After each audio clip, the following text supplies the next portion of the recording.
The wrong signal. It was a quiet Saturday night. The sky was clear and stars covered the sky like tiny lights. Inside a small house at the edge of town, a young man named Ray was sitting in his garage. He loved science, space, and strange experiments. Tonight he was working on something special, a homemade space radio. He had watched 100 videos about space communication. He built an antenna using metal parts, wires, and an old satellite dish. It looked like a messy robot, but Ray was proud of it. "Let's try again," he said, turning a dial slowly. The radio crackled. Static sounds filled the air.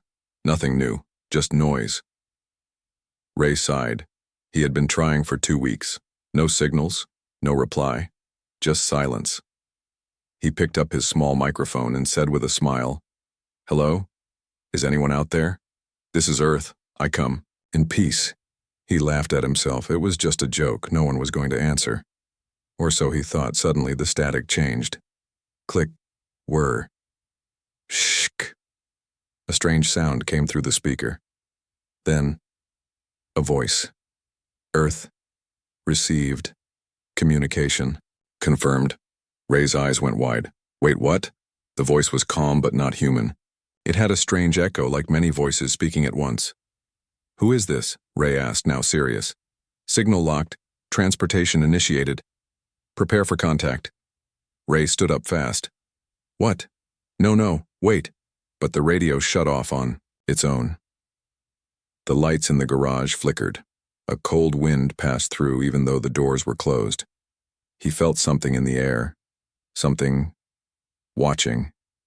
Then, silence. He rushed inside his house. Everything looked normal. But something felt off. The clock was blinking. His phone had no signal. Even his cat Muffin was hiding under the couch, hissing. And then, it came. A knock at the door. Not loud, just soft, like someone testing. Knock, knock. Ray froze. He looked at the time. 12:03 a.m. "Who knocks at midnight?" he whispered. He walked slowly to the door, heart racing. The knock came again. He peeked through the peephole. No one. He opened the door just a little. Cold air rushed in, but there was no one there. Or was there? A shadow moved, a shimmer in the air. Like heat waves in summer. He blinked, and it was gone. He closed the door quickly and locked it. Then he laughed nervously. "Get a grip, Ray. Probably just wind." But the next morning, strange things began to happen. The kitchen lights turned on by themselves. The fridge was open. Inside, all the tomatoes were gone, only tomatoes. Muffin refused to leave the top shelf. She hissed at the air and ran from corner to corner like something was chasing her. Then Ray saw it. A message, written on the wall mirror in red. "You called?" I answered. He stepped back, nearly falling. He didn't write that. No one else was home. He ran to the garage. The space radio was on. It shouldn't have been. The lights on the device were blinking. A soft hum filled the air. Ray touched the microphone. "Who are you?" he asked. Silence. Then the voice came again. "Royalty has arrived." "She waits." "She?" Ray whispered. Suddenly the lights went out. All of them. Complete darkness. A shape moved behind him. He turned around but saw nothing. Then he heard it. A whisper in the dark. "I smell fear. Delicious." Ray backed into a corner. His heart pounded like a drum. He couldn't see, but he felt something getting closer. Cold air touched his neck. A laugh. Soft, strange, beautiful, and deadly. Then the lights came back, and she was there, standing in his living room, tall and graceful, with glowing silver eyes and skin like polished stone. Her long black hair floated like it was underwater. She didn't look angry. She looked curious. "You are not the scientist, Commander," she said slowly. Ray couldn't speak. She looked around. Strange planet. Weak lights. Smells like garlic. She frowned. "I hate garlic." Ray finally found his voice. Who are you?" She smiled, showing perfect white teeth and 2 very sharp fangs. Am Queen Verenia of Nocturnus Prime. You called me. And now, I live here. Ray fainted. Fade to black. She's not from around here. The sound of the floor creaking woke Ray up. His eyes opened slowly.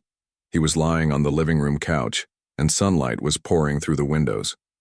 For a moment, he thought maybe last. Night was a dream, the weird signal, the voice, the shadow, the woman. Then he saw her.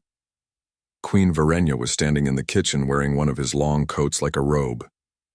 She was holding a spoon upside down, staring into it like it was a weapon. What are you doing? Ray asked, his voice still, weak. This metal is bent, she said, confused.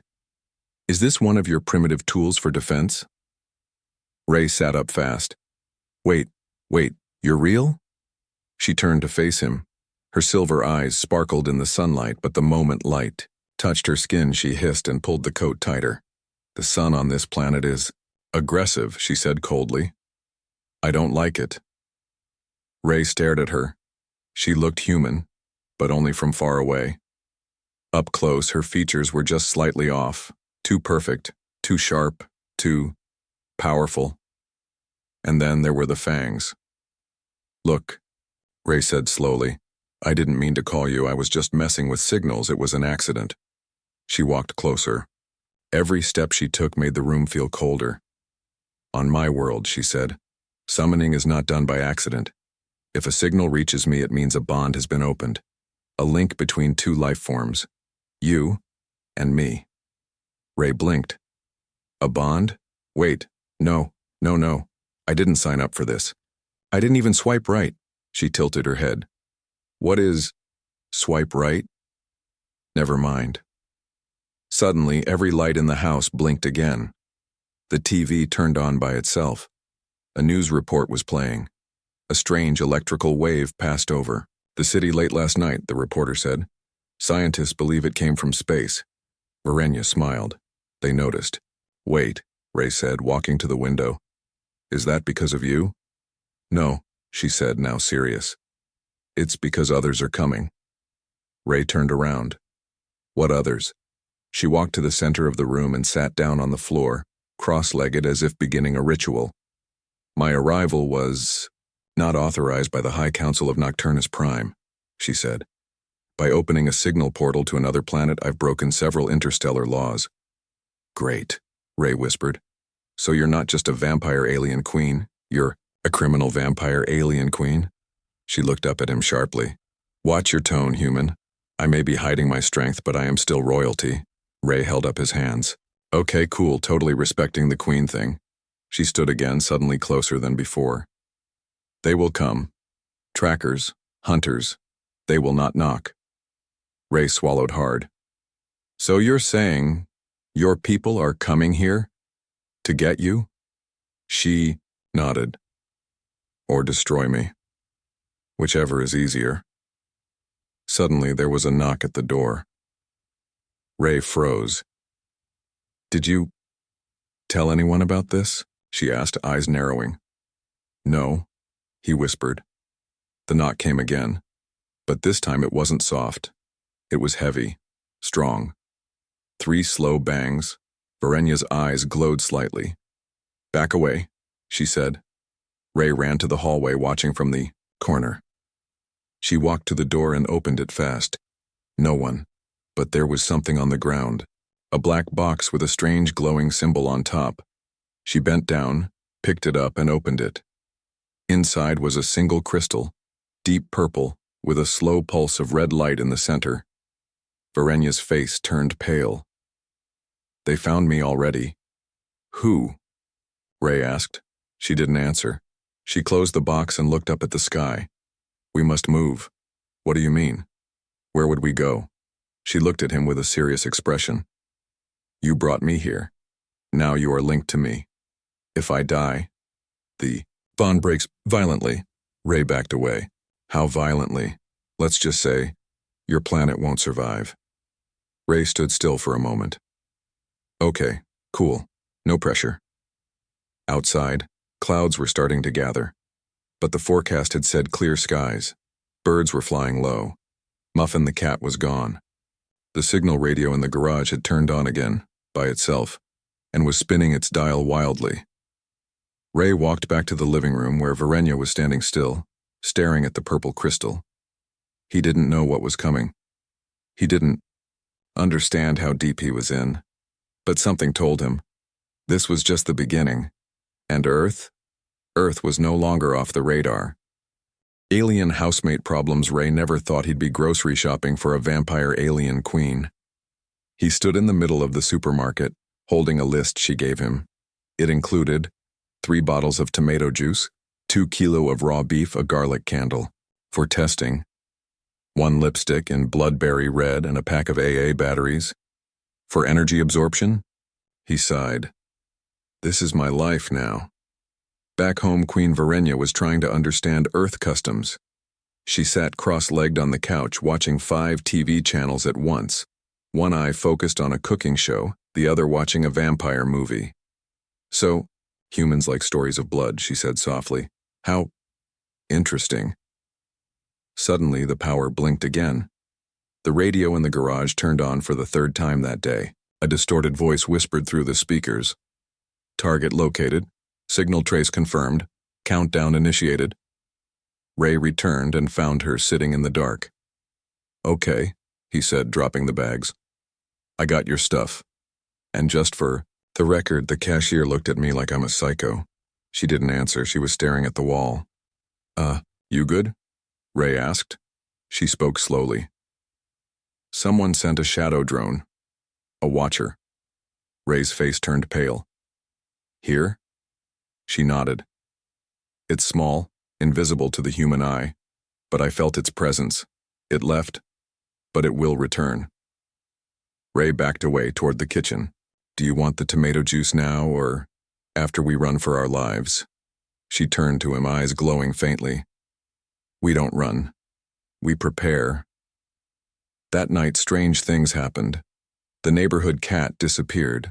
Lights on the street flickered, one by one, like someone was walking past them unseen. In the hallway, Ray heard whispering, not inside the house, but in the walls. Soft voices speaking in a language he didn't know. He found Verenya in the garage, standing in front of the broken space radio. She had removed the back cover and was connecting strange black wires to it, wires that were not from Earth. Where did you get those? He asked. She didn't look at him. I brought them. From inside me. Okay, you, Ray said, turning away. She kept working. We need to send a decoy signal, one that leads them away from this planet. Otherwise, they will land. And they won't knock. The next day, things got worse. Ray's neighbor, Mr. Tomlin, came over with his dog. The dog refused to go near the house. It growled at the air and barked at the empty space near the window. Mr. Tomlin chuckled nervously. Strange fella, huh? It's like he smells something. Wrong. Ray smiled weakly. Yeah. Probably the raw beef in the fridge. But later that night, Ray found muddy footprints near the window. And they weren't his. Or human. He ran. To Verenya's room. She was meditating in the freezer. Literally, she had emptied it and was sitting inside, surrounded by frost. Someone was outside, Ray said. She opened her eyes. It's not someone. It's something. 3 hours later, the power went out across the entire block. Ray stood at the window, holding a flashlight. The whole street was black, silent, no wind, no sound. Then, movement. A figure stepped into the street. Tall, wearing a hood, glowing red eyes under the shadow. Verenya appeared next to him without a sound. Don't move, she whispered. They're testing us. Who is that? Ray asked. A shapeshifter, she said. They send one first. If we react, they'll know this is the correct location. And if we don't, they still know. The figure turned its head slowly and stared straight at Ray. Ray closed the curtain. What now? He whispered. She walked away. Now, we make this house a trap. The next day was quiet. Too quiet. Varenya used her strange alien tech to hide the signal device underground. She placed black stones in each corner of the house. Energy stones, she called them. Ray was still trying to understand the rules. So, garlic is bad? Only on Tuesdays. Sunlight? Makes me cranky. Blood? Yes? Never mind. But then something changed.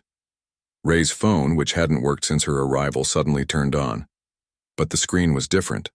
A new app had appeared, glowing red. It simply said, "Unlocked, Night Protocol, Human Link Initiated." Ray tapped it. Pain hit him like fire. His vision blurred. He fell to the ground, shaking. His heartbeat slowed, and then synced with something else. In the distance, he heard Varenya scream. He opened his eyes and saw something impossible. A second world, a shadow version of his home, with a sky full of red moons and creatures watching from the trees. He blinked, and it was gone. Varenya rushed in. "What did you touch?" He held up the phone. I don't know. It just happened, y'all." Looked at the screen and went silent. "You just opened the gate between our minds," she said. "I didn't think humans could survive that." Ray sat up, dizzy. "Am I dying?" She smiled slowly. "No. You're becoming something new. Visitors from the dark." The night started normal, but the moon didn't rise. Ray looked up at the sky, confused. No stars, no clouds, just darkness. Thick, unnatural, like someone had covered the sky with a black sheet. Varenya stood next to him, silent. She whispered, "It has begun." Earlier that day, Ray had started noticing people acting strangely. The mailman who always said good morning didn't speak. He stared at Ray for too long, then walked away without blinking. The old woman at the corner shop asked him if he believed in body shells. When he asked what she meant, she smiled too wide and said, "Never mind, Ray. Soon you'll see." Ray had never told her his name. Varenya spent most of the day marking the walls of the house with glowing ink. She said they were mirror blockers, to keep them from watching through reflections. "They're already on Earth," she explained. "Not all at once, but small, hidden, feeding." "Feeding on what?" Ray asked. She looked at him with calm sadness.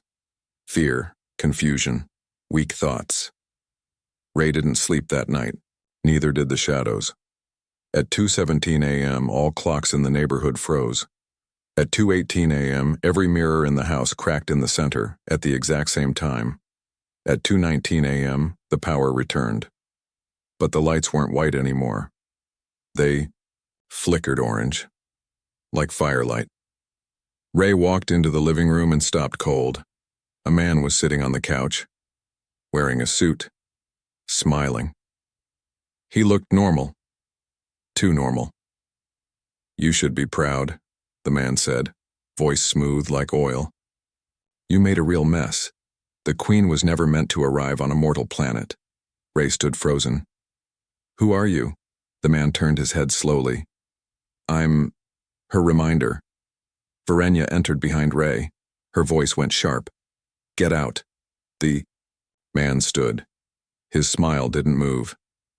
"I only came to talk. After all, this poor creature doesn't even know the kind of storm he's called."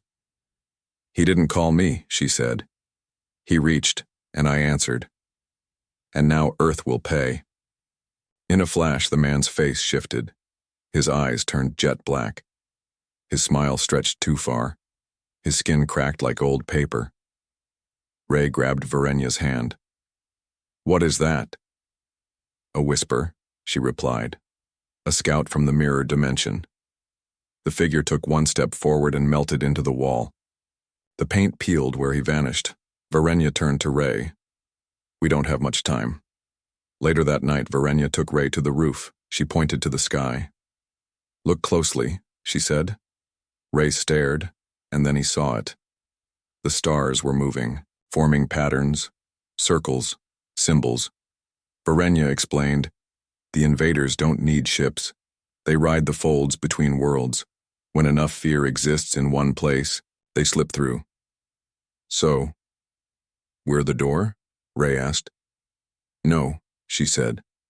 You're the key. Ray went silent. Then a loud boom echoed across the town. They looked toward the hills. A light had fallen from the sky. Silent, fast, and sharp, like a blade. It hit the earth and vanished. Varenya's face turned pale. That was a dark seed, a crash pod. They're here. The next morning, Ray's best friend Kyle came over, but something felt off. Kyle was smiling too much, laughing at nothing, asking strange questions. So, what's it like having a hot alien lady in your house, huh? He asked, eyes too wide. Ray forced a smile. She's not really a people person. Oh, I get it, Kyle said, voice low. She's not a person at all, right? Ray froze. What did you say? Kyle leaned closer. She's the reason they're coming. She's the end of your little planet, and you brought her here. His skin twitched. Ray backed away. You're not Kyle. Kyle laughed, a sharp echoing sound. Correct? Then his body bent backward. Bones cracked. Something inside tried to come out. Varenya appeared instantly, slicing the air with a curved blade that shimmered like moonlight. She didn't hesitate. She struck. The fake Kyle screamed and exploded into black smoke. Ray stood shaking. What was that? She whispered. A hollowed. They steal forms. They lie. They kill. And now they've found our location. Varenya moved faster than ever now. She activated the crystal Ray had been keeping, the one from the box. On the doorstep, it began to float, spinning faster and faster. I need to send a false pulse to space, she said. We'll pretend I'm somewhere else. But what if they don't believe it? Ray asked. She looked at him, her voice lower. Then we fight. But how? I'm just me. She stepped close. You're not just you anymore. She placed her hand on his chest. A red mark lit up on his skin. A mark he hadn't seen before. You're becoming part of me, she said. And that means you'll either evolve or burn. Ray looked into her glowing eyes. He didn't know if this was fate, madness, or a nightmare. But one thing was clear now. The wrong signal had done more than summon a queen. It had invited a war. Fight or flight, the smell of smoke came before the sound. Ray was in the garage when the ground shook beneath his feet. Dust fell from the ceiling. The crystal Varenya had activated the night before cracked in midair with a sharp sound, then dropped to the floor like dead weight. He ran outside. 3 houses down, something had landed. No fire, no smoke, just absence. Like someone had erased part of the world. The trees nearby had no leaves now. Their branches were black, frozen, still. The grass had turned to ash. Varenya stood beside him, staring into the burn. That was a phase. Bomb, she said quietly. A test strike, non-explosive. It folds reality and kills only what it touches. Ray whispered. They're not warning us. She shook her head. They're hunting. The neighbors didn't talk about the blast. They didn't seem to notice. One man jogged past the scorched lawn like it wasn't there. A woman pushed a stroller right by the blackened trees. Ray stood at his window for an hour, watching. Everyone was normal. Too normal. They've already spread, Varenya said. They're controlling thoughts now, manipulating memory. Only you and I see the truth. Why me? Ray asked. I'm not special. You touched the signal, she replied, and I touched you. Now you are marked half-bound. What does that mean? She didn't answer. Later that night, a knock came at the door. Not a person, a drone, sleek, black, humming low, floating midair. It blinked red, then green, then red again. Varenya stepped forward and stared into its lens. It spoke in a flat voice. Subject Varenya. Exiled. Escaped. Surrender and live. Deny and dissolve. Ray stepped in. She's not going anywhere. The drone scanned him. Host signature detected. Transformation 14%. Ray blinked. What does that mean? You are no longer fully human. The drone powered up. A small cannon unfolded from beneath it. Verenya reacted instantly. She slammed her hand into its core. The drone screamed. Yes, screamed. And collapsed into itself, folding like paper until it vanished in a puff of black dust. Ray stared at her. How did you do that? She looked down at her hand. Her veins were glowing blue. I shouldn't be able to. Not here. Not this far from Nocturnus Prime. So what's happening? She looked up. You're amplifying me. That night, Ray couldn't sleep. He felt hot. Not fever hot. Energy hot. Like something inside him was stretching. He walked to the bathroom and looked in the mirror. His pupils flickered red.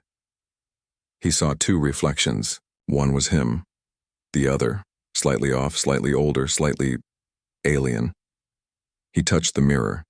It cracked. Verenya appeared behind him. It's starting. What's starting? He whispered. Your evolution. He turned to her, scared. Am I dying? No, she said. You're waking up. The next morning, Ray saw them, figures on the hill. Not moving. Just watching. Dressed like people. But they weren't. He blinked. They were gone. He turned to Verenya. We can't just hide anymore. She nodded. Then we fight. They packed fast. The space radio, her crystal black wires, the energy stones. Ray carried a metal rod Verenya had modified. It hummed when near anything unnatural. They drove out of town.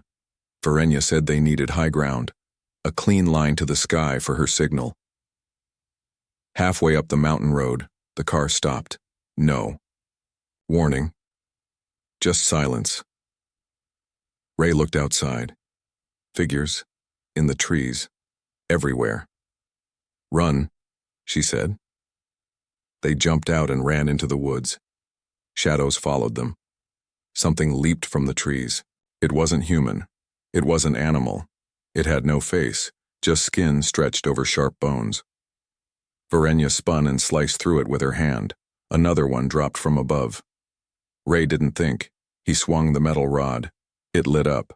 The creature screamed and shattered like glass. Ray stood frozen. He hadn't even meant to hit it. Verenya stared at him. You are becoming a weapon. They reached a clearing on the mountain's edge. She began building the signal booster, connecting her crystal to Earth's wires and stones. Ray stood watch. Then he heard it. Breathing. Behind him. He turned. A figure.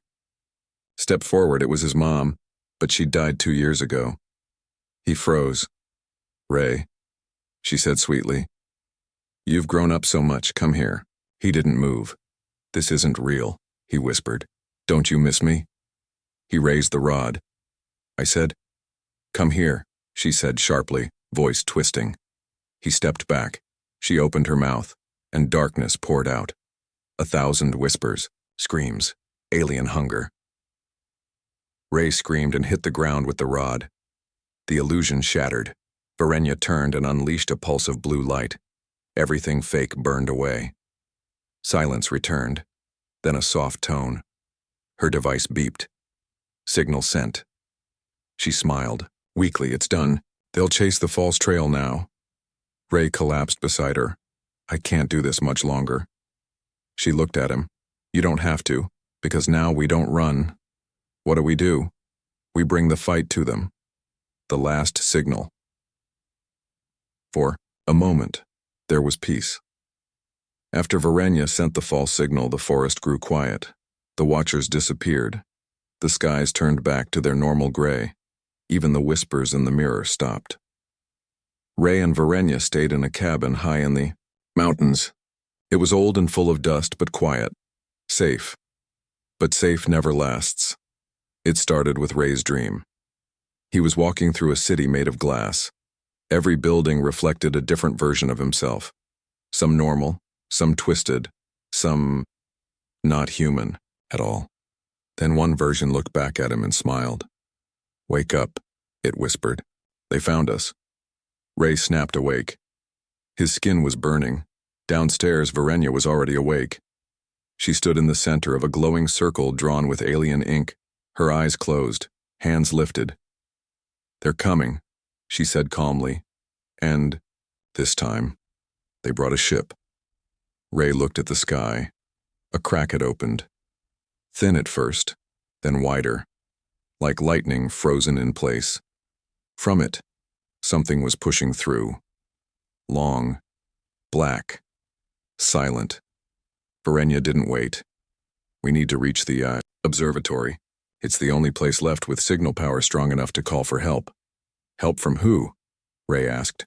"From those who still believe I should live. You mean your people?" She didn't answer.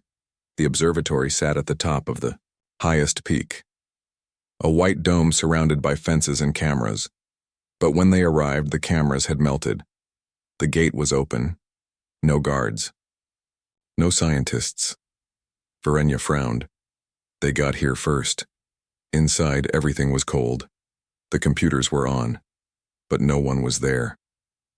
Ray touched the keyboard. It worked. Data streamed across the screen. Coordinates, weather, star maps, and a countdown. 0:57:49. "What's that?" he asked. She read it. Slowly. "Impact timer." Ray backed away.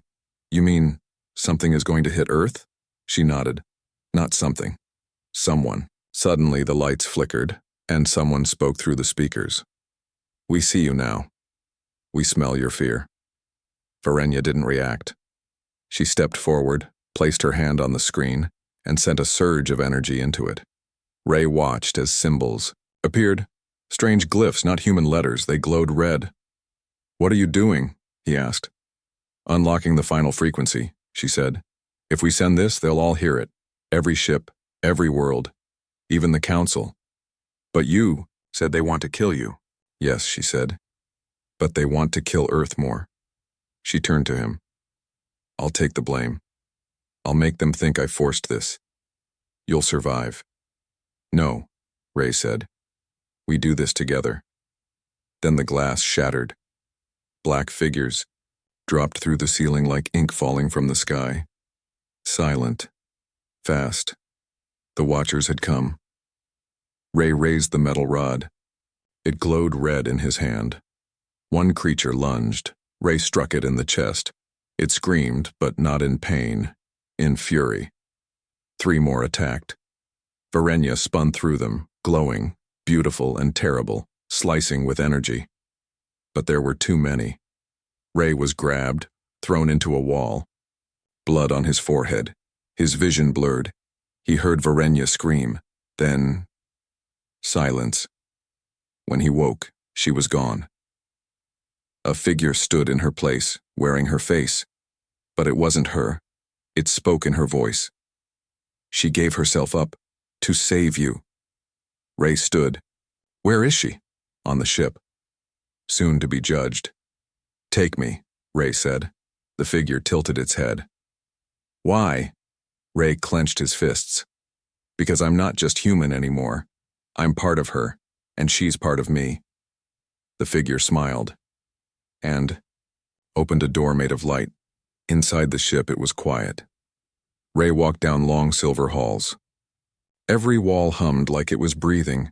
Then he saw her, chained to a glowing pillar, weak, barely awake. He ran to her. She looked up. "What are you doing here?" "Saving you." A voice echoed from above. "You are not a warrior. You are a mistake." Ray looked up. A panel opened. A being floated down, tall, armored, faceless. It was one of the elders, a judge. This queen broke the law. She brought war to a peaceful world. She must be removed. "She saved me," Ray said. "She saved Earth." "At what cost?" the elder asked. "Your mind is no longer pure. Your DNA is corrupted." Ray looked at his hand. It was glowing. Maybe that's not a bad thing. Then he made a choice. He grabbed Verenya's hand. Her energy flowed into him. Together they rose. He was no longer just Ray. He was something new. Half light, half shadow, fully awake. The elder charged.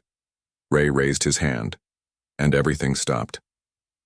Time. Paused, he turned to Verenya. I can feel them, all of them. Watching, she nodded. Then show them who you are. Ray looked at the stars above, and sent the real signal. Not fake, not a decoy. The truth. The ship shook, the elder vanished, the walls cracked, and a new light appeared in the sky. Not black, not red. Blue. Another ship had arrived. Reinforcements, and they were on Verenya's side. She was never meant to stay. Ray stood on the deck of the alien ship, staring at the sky. Above Earth, 2 ships hovered. One dark, one blue, one ready to end it all, one here to save what was left. Behind him, Queen Verenya was still weak, but alive. The chains were gone. Her eyes had lost some of their glow, but none of their fire. The elder who tried to judge her had vanished into the void, defeated, but not dead. Not yet. The war was not over. Ray had changed. He could feel it, not in a scary way, not like a monster, but like a door had opened inside him, and 1,000 stars had stepped in. He wasn't just human now, and he wasn't just alien. He was both. New kind of key, one that could unlock or destroy, and that's why they feared him. A voice echoed through the ship's speaker system. Decision protocol initiated. Queen Verenya of Nocturnus Prime must be removed from Earth permanently. She is not stable. Her blood is linked to war. Ray looked at her. Is that true? He asked. She looked away. I didn't start the war, she said softly. But I finished it, and when they tried to use me, I ran. Why Earth? Because I didn't think they'd ever find me here, and because I was curious.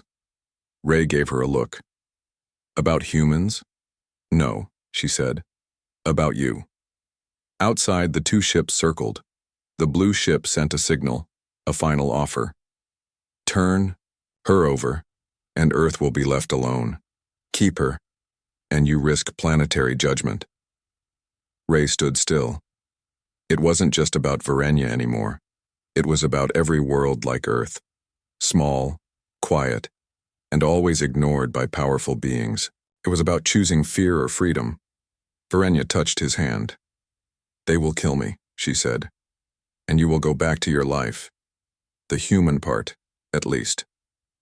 Ray looked down. That part's gone now. He turned to the control panel. I want to talk to both ships. A moment later, his voice echoed across space. This is Ray. Earthborn, half-marked, half-altered. You call me corrupted, but maybe you're scared of something new. The dark ship responded. You are in error.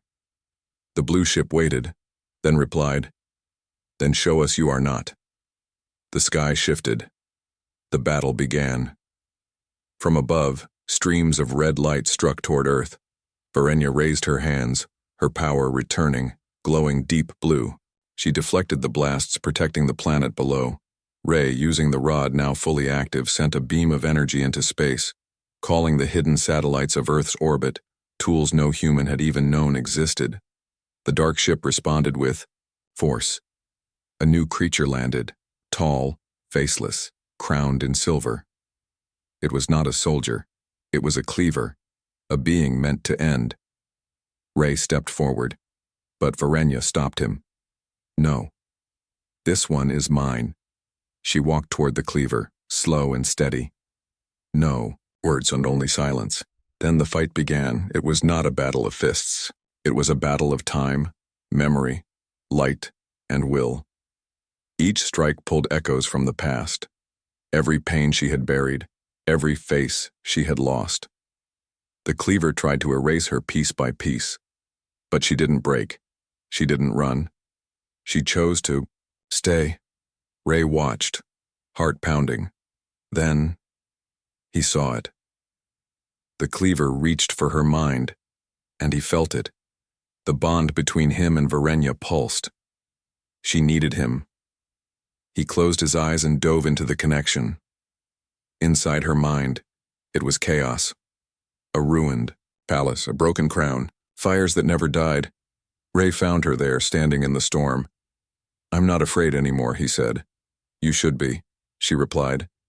"This is what I really am." He smiled. "Good. Then I know what I'm choosing." And together they turned the fire into light. Back in reality, the cleaver stumbled. Its form cracked. Ray and Verenya, glowing as one, walked forward. Together they sent one final pulse of pure, raw signal. Truth, memory, pain, power, everything. It hit the cleaver, like a comet, and silence returned. The sky cleared. The blue ship hovered above, then sent a message. Judgment paused. Earth will remain free. The Queen is forgiven, under one condition. Ray held his breath. She must never return. Verenya turned to him. She didn't cry. She didn't beg. She just said, "I was never meant to stay." Ray shook his head. "So what? You go back into hiding? Alone?" She touched his face gently. "No. This time, I'll go as myself." "And me?" he asked. She smiled. "You'll live. And maybe you'll find me again." She stepped into the beam. A final flare of blue wrapped around her. She was gone. Weeks passed. No one remembered what happened. The explosion in the hills was called a meteor. Ray went back home, but nothing was the same. He looked at the stars, differently now. He talked to his plants. He kept a strange crystal on his shelf. And every night just before sleep, he heard her voice. Until next contact. The end.